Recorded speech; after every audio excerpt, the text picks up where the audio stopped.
Boa tarde a todos. Que Jesus nos abençoe hoje e sempre. Bem, nós trazemos nessa tarde uma pequena reflexão a respeito desse tema, amparo divino. Nunca como nos dias de hoje foi tão necessário, tão importante a gente falar em Deus, a gente pensar em Deus, sentir Deus e, sobretudo, recebermos o seu amparo. Então é isso que a gente vai trazer aqui, graças à doutrina espírita, ao Evangelho de Jesus, que nos dão tantos recursos.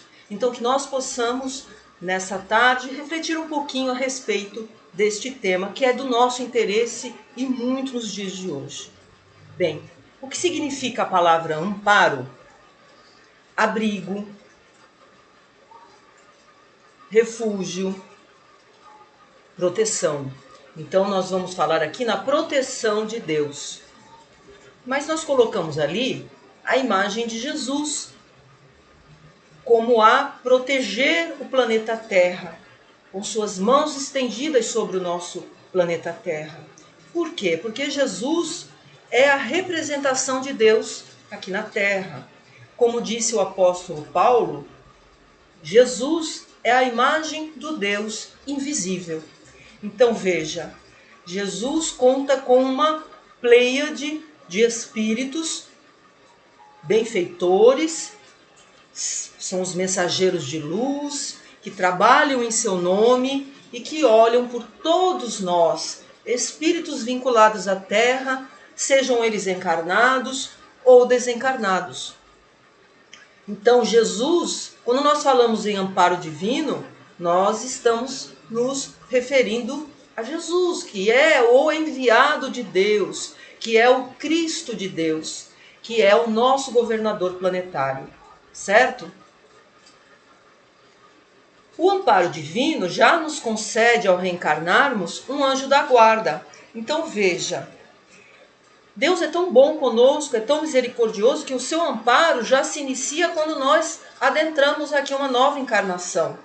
Então, desde que nós entramos aqui nessa encarnação, nós já contamos com esse amigo espiritual, que esteve conosco lá já no mundo espiritual, quando a gente planejou nossa encarnação, que está conosco durante toda a nossa estada aqui na Terra, nos incentivando, nos orientando, levantando o nosso ânimo, fazendo de tudo para que a gente faça boas escolhas, porque na verdade ele não pode escolher por nós, ele pode sim nos orientar, procurar dirigir o nosso livre-arbítrio no sentido que nós façamos boas escolhas, mas a escolha final é sempre nossa. Por quê? Se fizermos boas escolhas, o mérito é nosso. Se fizermos escolhas equivocadas, a responsabilidade também é nossa. Por quê? Porque nós precisamos evoluir. Então o anjo de guarda, ou o nosso espírito protetor, como queira, esse espírito amigo, ele vai fazer por nós aquilo que compete a ele, mas ele não pode fazer aquilo que seja papel nosso, a parte que nos cabe, porque nós precisamos evoluir, tá certo? Mas de toda forma, é o amparo divino, o anjo de guarda que está sempre junto a nós. Então, há momentos na nossa vida em que a gente pode até achar que está se sentindo muito só, né? naquela solidão, achando que foi esquecido pelo mundo. Não, porque você tem sempre o seu anjo de guarda, seu espírito amigo, protetor, sempre do seu lado, tá certo? Mas qual é o grande problema nosso? É que muitas vezes nós achamos que Jesus está longe, distante. Veja, se nos dias de hoje nós contamos com o WhatsApp, por exemplo, né, em que nós podemos conversar com alguém em tempo real que está do outro lado do mundo, está na China, como achar que Jesus, sendo o Espírito puro, na evolução do quilate de Jesus, vai achar que Jesus não se preocupa conosco, que Jesus não está junto a nós, que Jesus não olha por nós? Não, ele olha por nós, como traz ali a imagem. Muitas vezes Jesus ele sempre quer o nosso bem, ele nos ama infinitamente, mas nós é que nos fechamos nessa casca de sombras. Como traz ali a imagem, o rapaz está passando por uma determinada dificuldade, Jesus está ao lado, mas ele não percebe. Por quê? Muitas vezes você fica só pensando no seu problema, você cristaliza a ideia de que ou porque você foi traído, ou porque você foi injustiçado, ou porque você foi esquecido, e você não consegue enxergar nada além disso. Por mais que a espiritualidade deseje passar uma ideia, uma mensagem boa, uma intuição boa, não consegue, porque você só está ali preso ao problema. Percebe? Então, é necessário que nós entendamos que a espiritualidade amiga está sempre disposta a nos amparar, mas também precisa da nossa colaboração, abrindo a nossa mente, abrindo o nosso coração para acolher esse amparo divino. Um exemplo disso, como a gente sempre costuma trazer aqui, o Nosso Lar, que é um livro complementar da doutrina, mas é um livro popular que até pessoas que não são espíritas já leram, se afeiçoaram ao livro. Então é importante a gente trazer essa ilustração. Então ele ilustra bem esse início do livro, no capítulo 1, capítulo 2, quando André Luiz vai mostrando para nós o que ele passou lá no umbral, né, as suas dificuldades, o seu sofrimento. Então, mas o que é importante aqui? André Luiz ele sempre esteve amparado por espíritos benfeitores. Ele se achava abandonado, né, esquecido.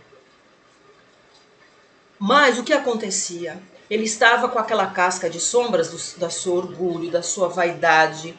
Só quando ele se curvou a Deus, quando ele desfez essa casca com a humildade, reconhecendo Deus como Criador, como Pai de todos, que não, como ele era o Pai de todos, não iria esquecer dele, né, como seu filho.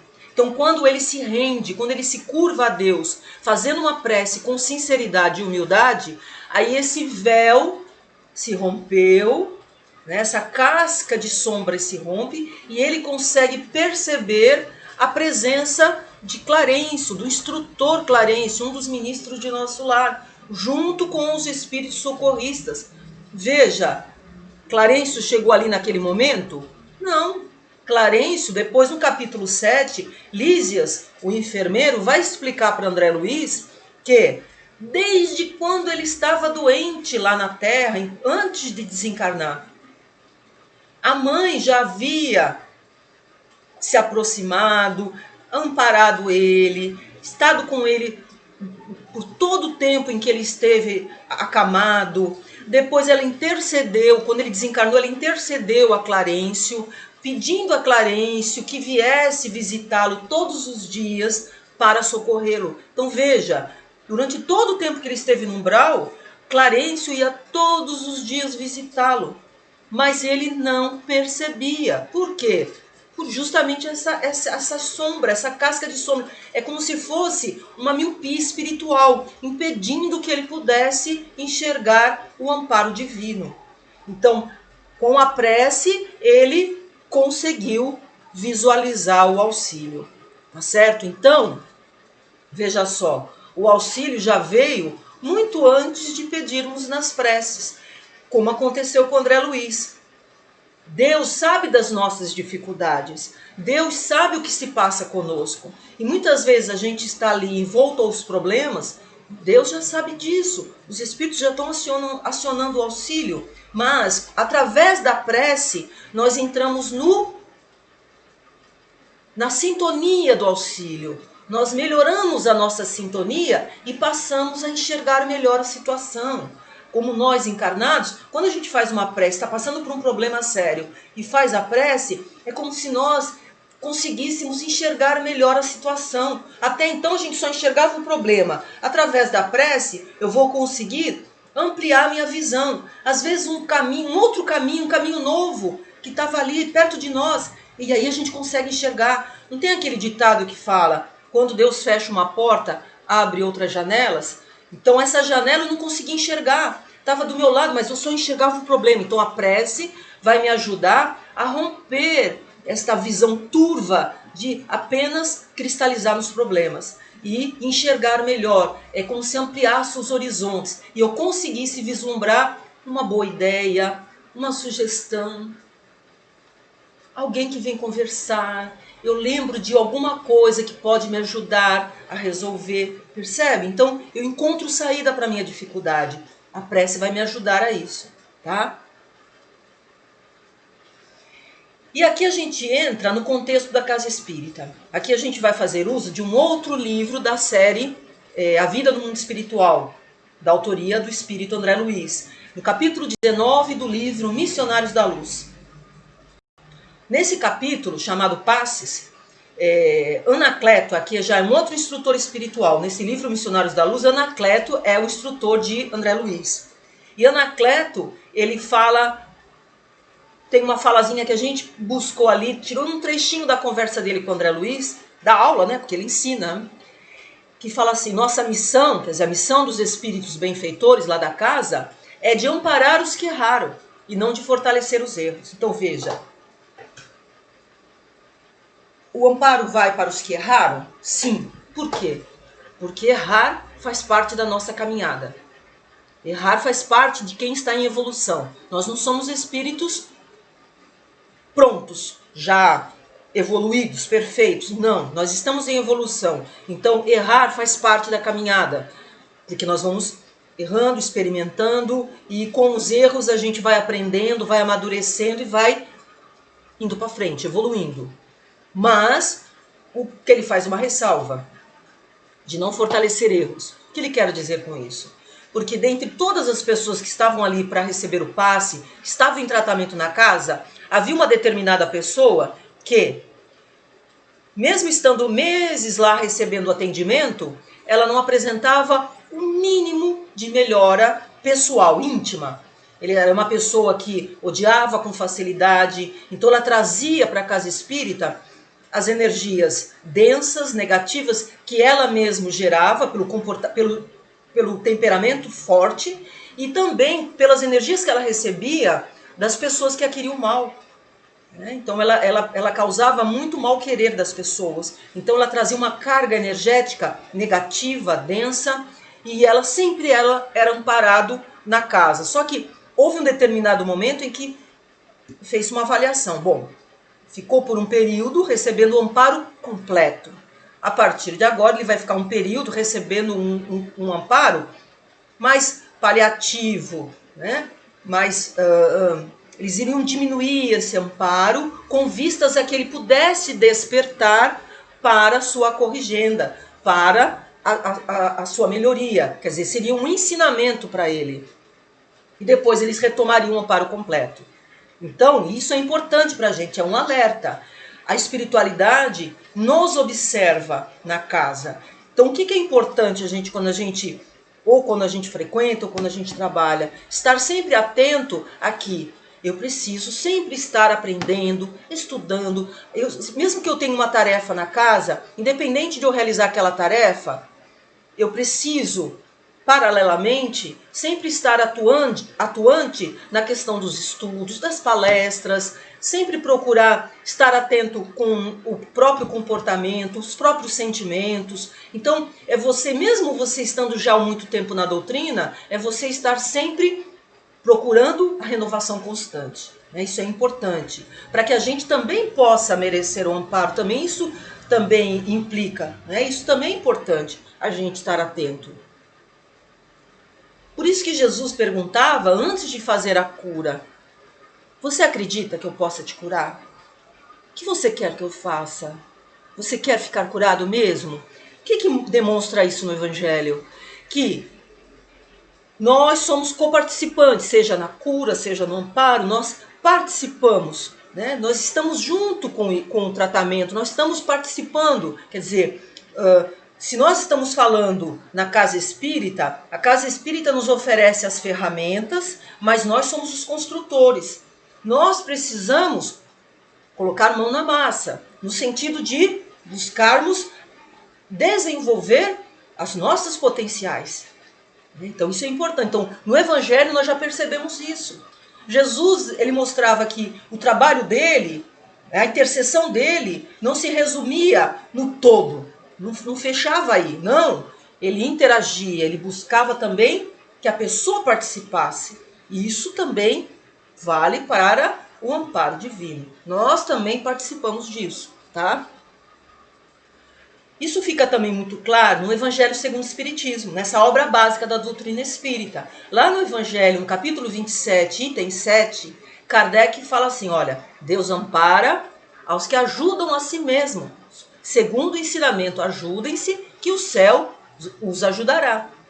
E aí ele ainda completa, quem for lá, eu convido vocês a irem no Evangelho, nesse capítulo 27, ele vai falar, olha, a maioria prefere ser socorrida por um milagre ao ter que fazer algum esforço. Por que isso? Porque, veja, a doutrina espírita é relativamente nova para a humanidade. A maioria de nós, nas encarnações passadas, viemos de religiões tradicionais. Nas religiões tradicionais é muito comum isso. A gente ficar esperando o socorro alheio. A gente faz um determinado número de orações e espera a intercessão divina. Então a doutrina espírita, ela vem trazer a maioridade espiritual. Ela vem nos trazer a nossa responsabilidade perante o amparo, perante a cura. Então nós somos responsáveis ou corresponsáveis, quer dizer, a espiritualidade faz uma parte e nós entramos com a nossa parte. A espiritualidade sempre vai nos trazer benefícios, recursos, mas também espera de nós o nosso esforço, certo? O nosso empenho, a nossa boa vontade, porque são potencialidades, são capacidades importantes para nós, para nossa evolução, tá? Se não investirmos na nossa melhoria íntima, quem vai fazer isso por nós? Isso, então, veja, o que a gente, se a gente parar para pensar, o que a gente vê no planeta Terra hoje, nos dias de hoje, né? Não digo agora nesse período em que nós estamos fazendo um pouco mais de reflexões, mas no comum da humanidade, o investimento maior é na vida física, né? No mundo material. Então, muitas vezes nós investimos no nosso visual, numa bonita roupa, né? Uma maquiagem, ou seja, um cabelo bem arrumado. E muitas vezes deixamos de lado o investimento íntimo. Então, a doutrina espírita vem nos chamar a atenção para a necessidade de nós fazermos esse investimento. Porque Deus nos ama infinitamente. Mas veja, Deus, ele não vai passar por cima de leis que ele mesmo instituiu. Por exemplo, a lei do livre-arbítrio.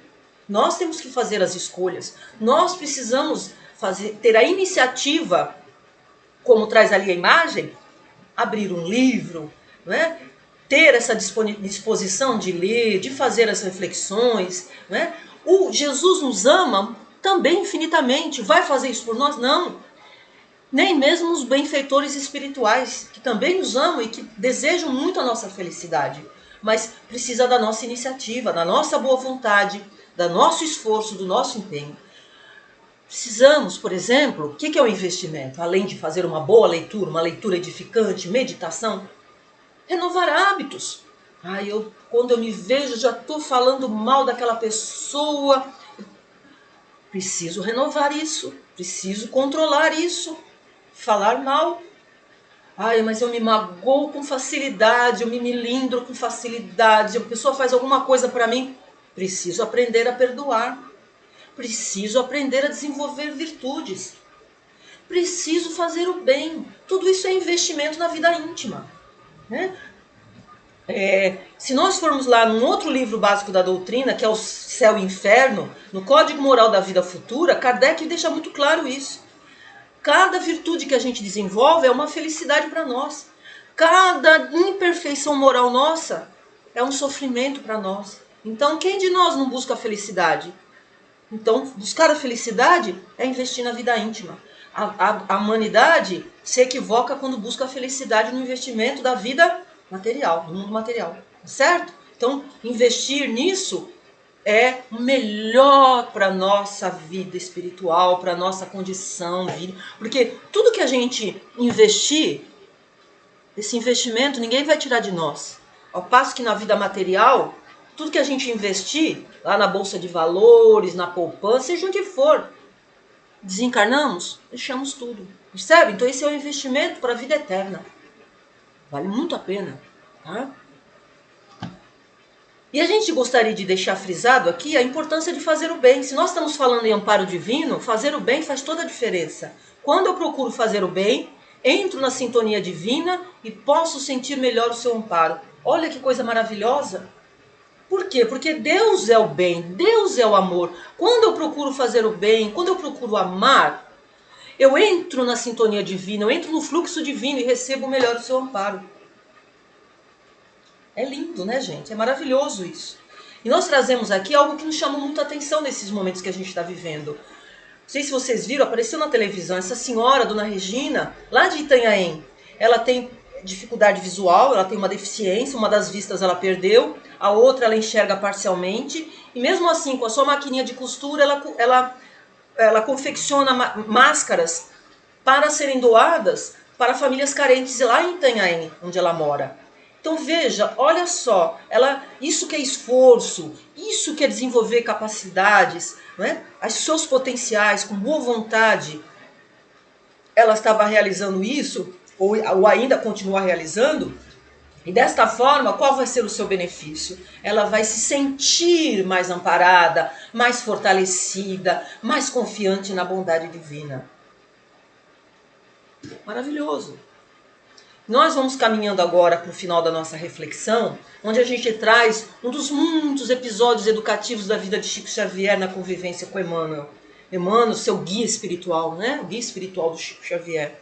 Certa vez, o Chico estava muito triste no seu quarto e o Emmanuel chega. E o Chico fala: mano, eu estou muito triste hoje. Eu estou tão triste que é como se eu estivesse caindo de um prédio de 20 andares. Não tem problema, Chico. Mano, você não está entendendo. Eu estou caindo. Chico, em cada andar que você estiver passando, vai ter a mão de uma mãe que você auxiliou para lhe amparar. Olha só. O bem que ele realizou para essas mães, psicografando cartas de seus filhos desencarnados, iriam se reverter e amparo para ele nessa queda que é uma queda simbólica, né, gente? Uma dificuldade que ele estava passando, uma tristeza muito grande que dava a sensação de queda, né? As provações que todos nós precisamos passar. Então, veja, fazendo o bem, nós também somos amparados. Nós nos lembramos também, agora ao final, de uma entrevista que nós tivemos contato numa revista espírita. Nós recebemos essa revista naquele seminário anual que tem lá em Santo André, do Divaldo, e um ano a gente foi e recebeu essa revista espírita.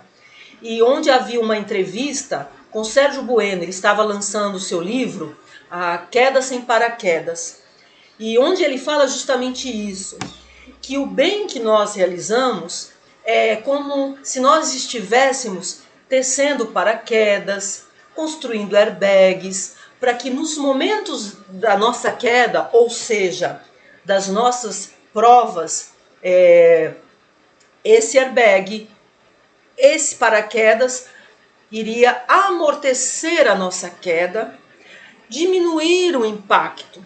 Então, a partir do momento que a gente realiza o bem, esse bem se reverte em quê?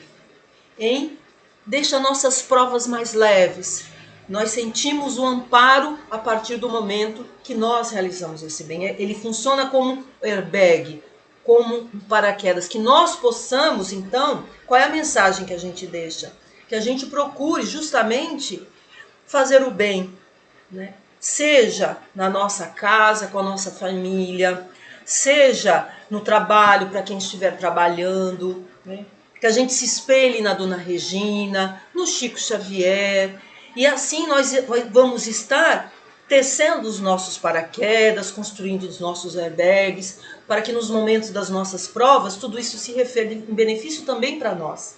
Certo, pessoal? A gente vai deixar aqui essa mensagem de Bezerra de Menezes. Não descreiais do amparo divino, através dos amigos do mais alto, que não vos deixam a sós com as vossas provas. Não fosse pela intercessão daqueles que por vós se interessam do além, é possível que vos precipitasseis em mais profundos abismos de dor. Bezerra de Menezes. Então, meus irmãos, Muito obrigada pela atenção de vocês. Muita paz. Fique com Deus e até um próximo encontro. Viu? Muito obrigada pela atenção. Que Deus os abençoe.